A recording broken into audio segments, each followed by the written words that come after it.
Welcome to Your Money Guides, brought to you by Interface Financial Planning.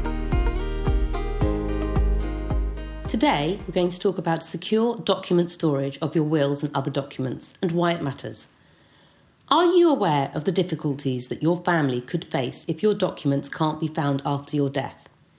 Do they know that if your will can't be found, the law presumes that you must have destroyed it, meaning that your last wishes will not take effect?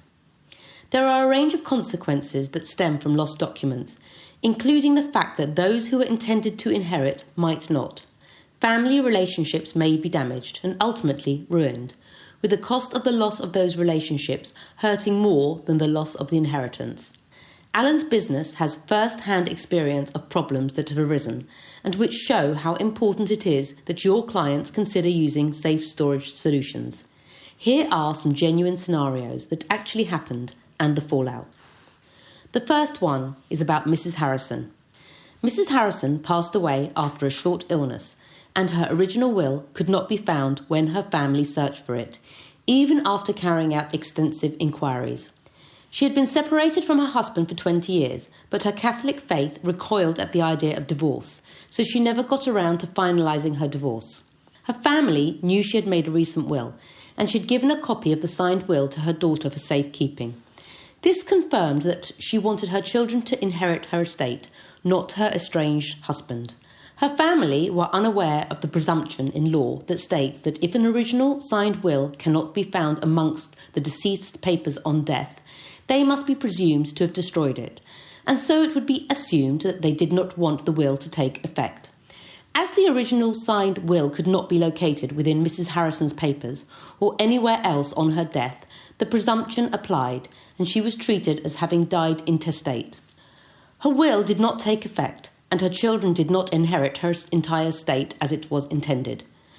The family home was still in the joint names of Mr. and Mrs. Harrison, and while Mrs. Harrison had completed a severance of tenancy, this had not been lodged with the land registry, and that document could not be found. Mr. Harrison had fallen on hard times and was living in temporary accommodation, so he took his opportunity and occupied the house as sole owner. This was frustrating and upsetting for the children at what was an already difficult time. Mr. Harrison had become estranged, and he had not been in touch for years. To find that he could appear from quite literally out of nowhere and take the house and most of the assets made them very angry. If the documents had been located and processed, there may have been a chance of reconciliation, but now there was no chance. Expensive legal proceedings followed over the next couple of years, which only confirmed that Mr. Harrison was entitled to the house and the assets which passed to him under intestacy. If the original signed will had been stored and could have been located on her death, Mrs. Harrison's wishes would have taken effect. The second story is about Mr. Griffiths. Mr. Griffiths kept himself to himself after his wife died, and even though she had left him with plenty of money to give him good quality of life, he lost interest. He never had visitors, and his house became like one of those houses that you see on Kim and Aggie's How Clean Is Your House or similar reality programmes. He died of a sudden heart attack, and while he had written a will and given a copy to his two close friends, who were the joint executors and beneficiaries, the original could not be found. The probate office refused to accept the copy, and his executors spent over 2 months going through mounds of newspapers, books and mouldy paperwork before the original will was found. Mice had chewed at the edges, and it was soiled, but after some careful cleaning up, the original will was accepted. If the original will had been safely stored, his beneficiaries could have employed house clearance instead of ploughing through mould and mouse droppings. The third story is about Mr. and Mrs. Morris. Alan learnt about Mr. and Mrs. Morris from a client, who was one of their relatives, when he came to Alan for financial advice. Mr. and Mrs. Morris had prepared their wills via a local will writer, who had arranged his own private storage facility. They both died within a few months of each other, and while they had told their children that they had written wills, the children had no idea where the originals were stored. They made inquiries with the National Will Register and other bodies, but the wills could not be found, and after looking for over a year, probate was processed according to the laws of intestacy. A few years later, the local will writer died, and when his business was wound up, letters were written to all of the clients whose documents he had stored.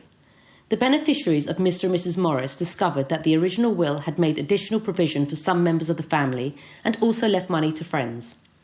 When the story was relayed back to Alan, he was told that one of the best beneficiaries had tried to get hold of the original will to destroy it, but before it could be destroyed, another solicitor got involved. The last that Alan heard about this case is that claims were being made by the beneficiaries who had not received what was left to them in the will.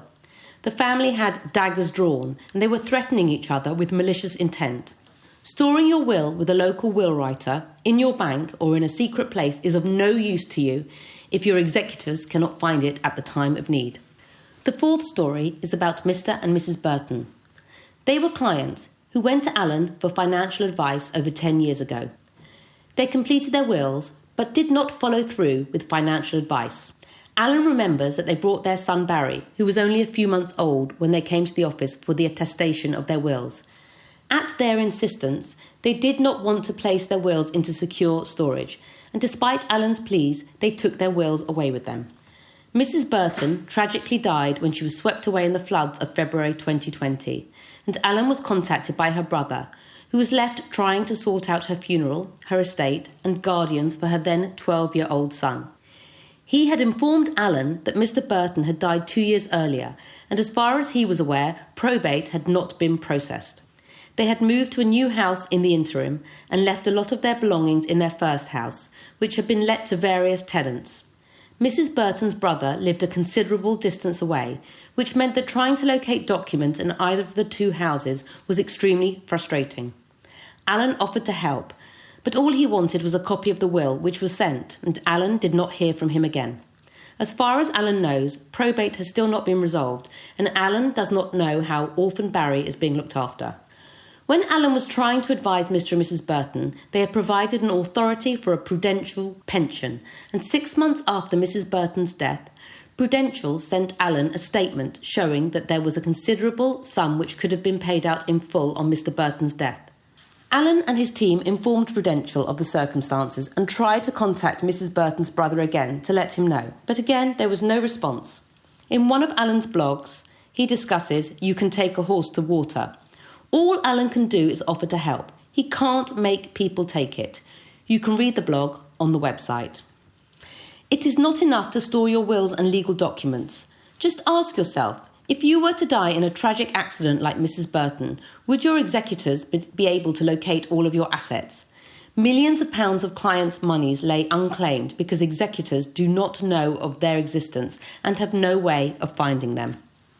Alan has been involved in will writing for 30 years, and for the last 10 years, Alan has used the services and expertise of Countrywide Tax and Trusts from Kenilworth. When you store your documents with Countrywide, if your documents are destroyed by fire or flood, they can lodge an electronic version with the probate registry. And because they are independent professionals, they can affirm that they held the original and it was not returned to the client. In addition, Countrywide can provide your executors, trustees or attorneys with legal advice at any time, and if you decide to use their probate services at the time of need, they are one of the most efficient and cost-effective services that you will find. These stories show how important it is that you arrange secure and professional storage of your wills and legal documents in a place where they can be easily found. Safe storage of legal documents is one of the most important services that Alan and his team offers because it provides peace of mind and ensures that your last wishes will be carried out. Thank you for listening. For more information, visit our website at interfacefinancialplanning.co.uk.